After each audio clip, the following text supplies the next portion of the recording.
जब रिजल्ट होगा ना देखिएगा, किसी विधायक का बेटी, किसी सांसद का भतीजी, किसी मंत्री का बेटी, किसी भूतपूर्व मंत्री का बेटी, इसमें सत्ता और विपक्ष कहीं न कहीं सभी का मिली भगत है, क्योंकि विपक्ष भी आंदोलन सही रूप से नहीं कर पा रहे।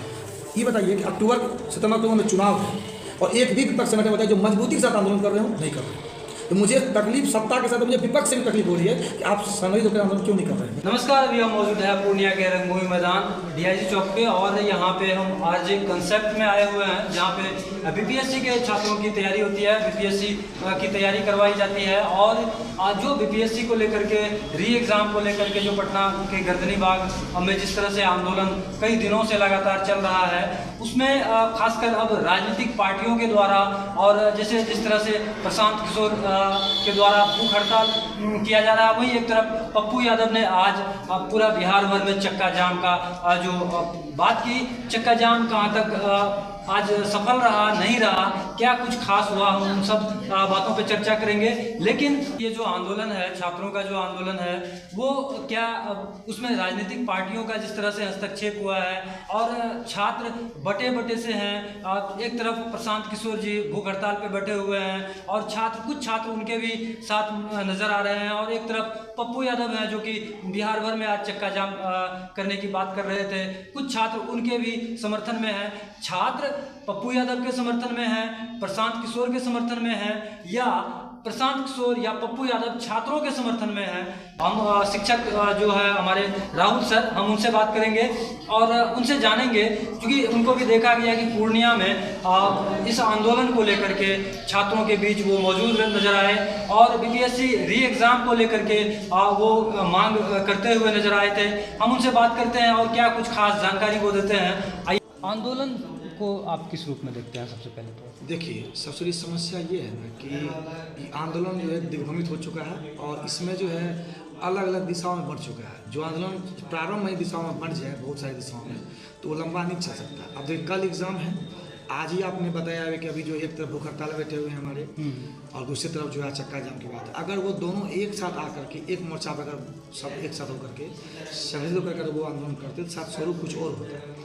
अब समस्या क्या है कि अब जो है बच्चे दुविधा में है कि हम किधर जाएं, इधर जाएं उधर जाएं। जो भी जाएंगे बच्चे ही जाएंगे, और बच्चे की संख्या में कहीं न कहीं जो है ये सवाल यही है कि बच्चे इधर या उधर क्यों जाएं? बच्चों के समर्थन में नेताओं को आना चाहिए, या नेताओं का समर्थन करे बच्चे? अब तो वही हो गया ना, अब तो नेताओं के समर्थन में बच्चे को जाना पड़ेगा, किधर जाए।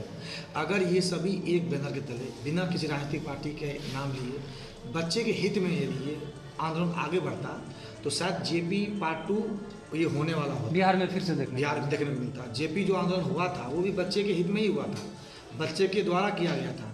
अब बच्चों के समर्थन जितने नेता अभी वर्तमान के हैं ना, चाहे वो भूतपूर्व हो मुख्यमंत्री या वर्तमान मुख्यमंत्री हो या बनने वाले मुख्यमंत्री जो भी होंगे, वो सभी जेपी आंदोलन से ही निकले हुए हैं। तो अच्छा, विद्यार्थियों के लिए एक संगठन भी बना था, अखिल भारतीय विद्यार्थी परिषद, उनका क्या रोल रहा है? देखिए, हम क्या बोलेंगे कि जो जितने भी संगठन हैं, जो संगठन अगर वो सत्ता में उसकी पार्टी बड़ी विंग्स होती है, तो 7 संगठन वो अपना वो मौन व्रत रख लेते हैं।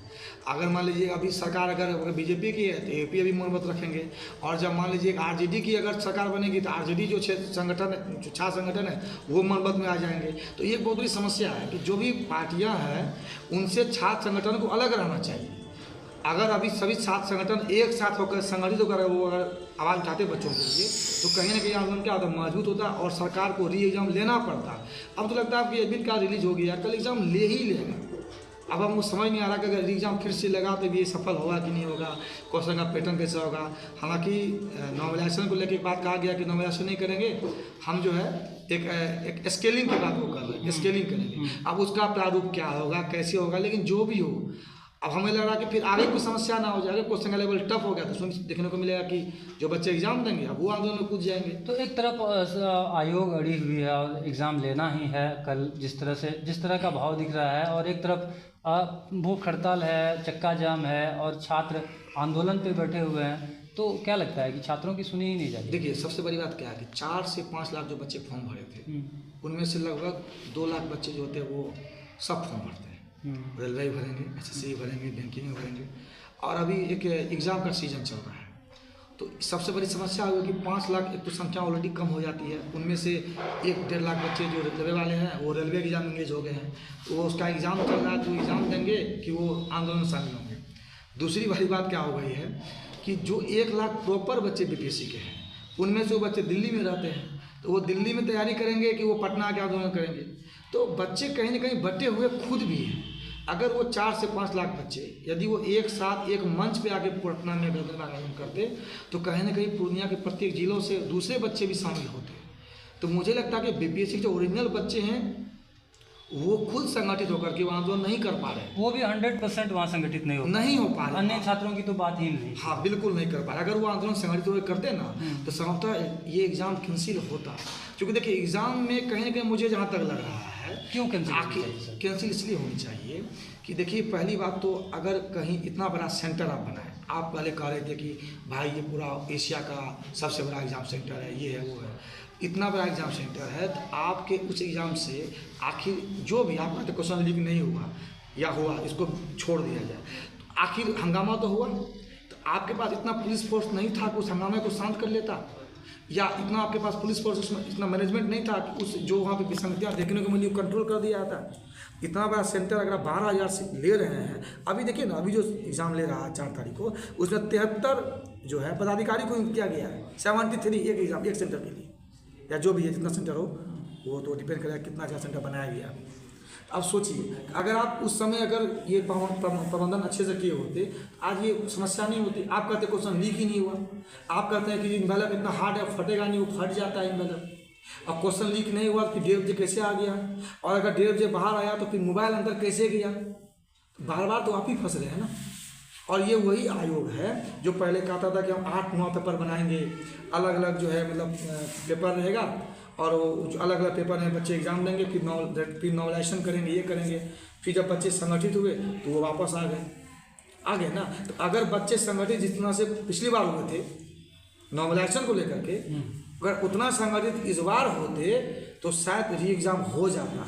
और एक मैं मैसेज दूंगा उन बच्चों को जो बच्चे रेलवे वाले थे, एसएससी वाले थे, उनका उस वजह मेरा तो फ्रेशनर बन रहा है, तो आप भाई हम तो कंफर्ट जोन में हैं।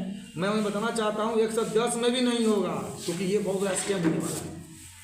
क्योंकि आखिर आप देखिए जब रिजल्ट होगा ना, देखिएगा किसी विधायक का बेटी, किसी सांसद का भतीजी, किसी मंत्री का बेटी, किसी भूतपूर्व मंत्री का बेटी, इसमें सत्ता और विपक्ष कहीं न कहीं सभी का मिली भगत है, क्योंकि विपक्ष भी आंदोलन सही रूप से नहीं कर पा रहे हैं। ये बताइए कि सितंबर अक्टूबर में चुनाव है और एक भी विपक्ष संगठन बताइए जो मजबूती के साथ आंदोलन कर रहे हो, नहीं कर रहे। तो मुझे तकलीफ सत्ता के साथ, मुझे विपक्ष से भी तकलीफ हो रही है कि आप संगठित होकर आंदोलन क्यों नहीं कर रहे हैं बच्चे होने की बात कर रहे हैं। Exactly. और सत्ता का दुरुपयोग ना हो इसके लिए ही आंदोलन का एक रूपरेखा तैयार होता है कि और आंदोलन को जिस तरह से सम्मान मिलना चाहिए, मैं कहूँगा कि देश भर में अगर कोई छात्र हो या कोई भी संगठन हो, सबसे पहली बात क्या है कि जो लाठियाँ बरसाई जाती है। जो गर्दनीबाग में बच्चे बैठे थे, क्या बच्चे हिंसा कर रहे थे, क्या बच्चे हुड़दंगी कर रहे थे, क्या बच्चा प्रोटोकॉल तोड़ रहे थे, परमिशन लेके बैठे, आराम से बैठ करके वो शांतिपूर्वक आंदोलन कर रहे थे। आप लाठीचार्ज क्यों करवाए? आपको डर था कि संख्या बढ़ ना जाए। देखिए एक प्रोटोकॉल, एक नियम होता है, ये नियम होता है कि आवाज़ दबाने के लिए भीड़ बढ़े उससे पहले आप क्या करो, लाठीचार्ज कर दो। ठंडा का समय है, आप सोचिए कि दिसंबर के महीने में पानी का बौछार किया था बच्चों के ऊपर, क्या ये मानवीय है? इस कड़क ठंड में आप क्या ये बताइए मानवीय व्यवहार है? क्या वो बच्चे हुड़दंगी कर रहे थे? क्या वो बच्चे हिंसात्मक थे? वो बच्चे गांधीवादी तरीके से आंदोलन कर रहे थे। और खासकर कुछ बच्चे जो बीपीएससी की तैयारी कर रहे हैं, जो कल के अधिकारी बनेंगे, और कहा जाता है कि आप जब तक अधिकारी जब बनेंगे तब बनेंगे, लेकिन उससे पहले बीपीएससी की तैयारी कर रहे हैं तो आप एक अधिकारी के तौर पे आपका एक चरित्र निर्माण हो जाता है, और ऐसे बच्चों पे लाठियाँ चल रही हैं। आप सोचिए वही ना, जो भविष्य के डीएसपी बनने वाले हैं, जो भविष्य के एसडीएम बनने वाले हैं, आप उसके ऊपर बर्बरतापूर्वक लाठीचार्ज करवा रहे हैं, क्या ये उचित है? बच्चे देश के भविष्य होते हैं, और ये वो बच्चे हैं जो कि अगला जो प्रारूप होगा उसको वो आगे बढ़ाने वाले हैं, और आप उन बच्चों पर लाठीचार्ज कर रहे हैं। कहीं ना कहीं अमानवीय व्यवहार है। इसके बस समस्या क्या है कि बच्चे संगठित नहीं हैं। अगर यही किसी राजनीतिक पार्टी का वो बच्चे कार्यकर्ता होते तो क्या पार्टी चुप रहती? आप सोच के देखिए, लाठी चार्ज यदि मैं किसी पार्टी की बात, मैं किसी एक पार्टी की बात नहीं कर रहा हूँ, ये तकलीफ दोनों तरफ से है, सत्ता से भी विपक्ष से भी है। अगर वो बच्चे किसी पार्टी विशेष के होते तो क्या कोई एक पार्टी चुप रहता? चूंकि वो बच्चे किसी पार्टी विशेष के नहीं थे, इससे सभी पार्टियां चुप हैं। यदि वो पार्टी किसी विशेष के कार्यकर्ता होते तो आज पूरा बिहार बंद हो चुका होता। तो पप्पू यादव और प्रशांत किशोर, ये दो धरा ऐसा है कि जो दोनों ही छात्र के लिए लड़ रहे हैं, लेकिन देखिए, टकराव देखने को नो डाउट दोनों समझ लीजिए कि भविष्य के बिहार के एक अच्छे नेता के रूप में उभरने वाले हैं, अभी हैं भी, आगे भी उभरने वाले हैं। बट मेरा यही होता है कि अगर दोनों साथ एक मंच पे आके अगर वो आंदोलन करते ना और बच्चों के हित में करते तो आंदोलन का स्वरूप कुछ और होता। तो वो जो कर रहे हैं वो खुद उभरने के लिए कर रहे हैं या छात्रों के साथ न्याय हो इसके लिए कर रहे हैं, क्या लगता है? अब हम क्या कर सकते हैं, हम तो यही बोलेंगे कि दोनों को साथ होना चाहिए, क्योंकि एक प्रोटोकॉल होता है ना कि दो अलग अलग पार्टियां एक साथ नहीं आना चाहती है, उनके कार्यकर्ता अलग अलग वैचारिक मतभेद से बटे होते हैं। उद्देश्य तो एक ही है, उद्देश्य तो एक था, लेकिन संभवतः दोनों को एक साथ आना चाहिए। हम ये नहीं कर सकते अपने राजनीतिक मतलब परिकाष्ठा के लिए अपना वो एक साथ अलग अलग आंदोलन कर रहे हैं, बट एक साथ होना चाहिए। अगर एक साथ आंदोलन होता और बच्चों को लेकर वो आंदोलन करते। अभी देखिए समस्या क्या है, आंदोलन कौन कर रहे हैं? आंदोलन जो पार्टी के लोग कर रहे हैं, क्या वो उसमें एक भी कार्यकर्ता है जो बीपीएससी का एग्जाम दिया? अब समस्या ये हो रहा है, आंदोलन करने वाले कौन है? जो खुद बीपीएससी के छात्र नहीं है, सोचिए। और जो बीपीएससी के छात्र हैं वो कुछ मात्रा में गदर विभाग में आंदोलन कर रहे हैं, बाकी वो साइलेंट जोन में बैठे हुए हैं। तो समस्या है कि जब तक वो अपने पे उसको नहीं लगेगा ना, वो आंदोलन सही से नहीं कर सकता है। आंदोलन करने वाले चाहे वो प्रशांत किशोर जी हों, चाहे हमारे पप्पू यादव संसद जी हों, आप बताइए उनके जो भी आंदोलन में बैठे लोग होंगे उनमें कितना परसेंट विद्यार्थी है? समस्या ये है। अगर उन दोनों के साथ विद्यार्थियों की संख्या ज़्यादा हो जाती तो शायद कुछ हद तक सफल हो जाता, क्योंकि ये दोनों लोग तो आंदोलन ही ना करेंगे, लेकिन सहयोग तो बच्चों को ना करना चाहिए था। सवाल है सर कि सरकार की तरफ से कुछ नहीं कहा जा रहा है और सरकार सीधा आयोग पे फेंक दे रही है और आयोग के डिसीजन को ही सरकार तब तक नहीं झुकता है जब तक वो लगता है कि हम झुका के देखेंगे। सरकार तब झुक जाती है जब उसको लगता है कि नहीं अब आपको झुकाने वाला आ गया है।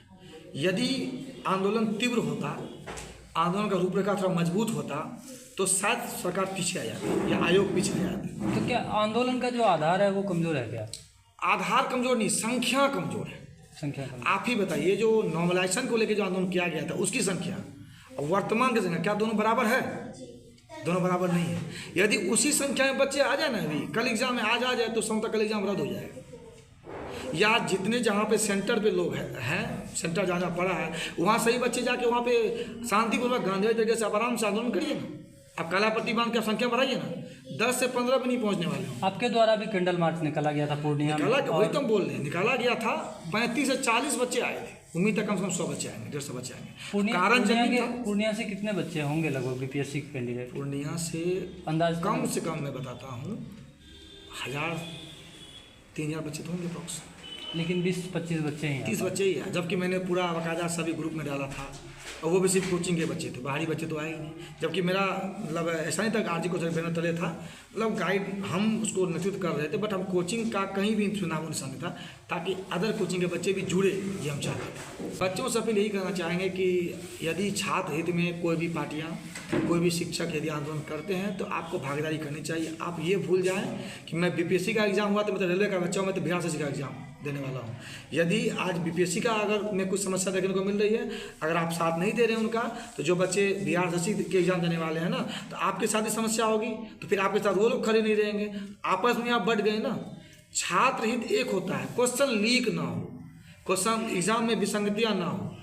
एग्जाम जो है को एकजुट होना होगा, छात्रों को एकजुट होना पड़ेगा। छात्र एकजुट नहीं है, इसलिए कल एग्जाम सफल हो सकता है।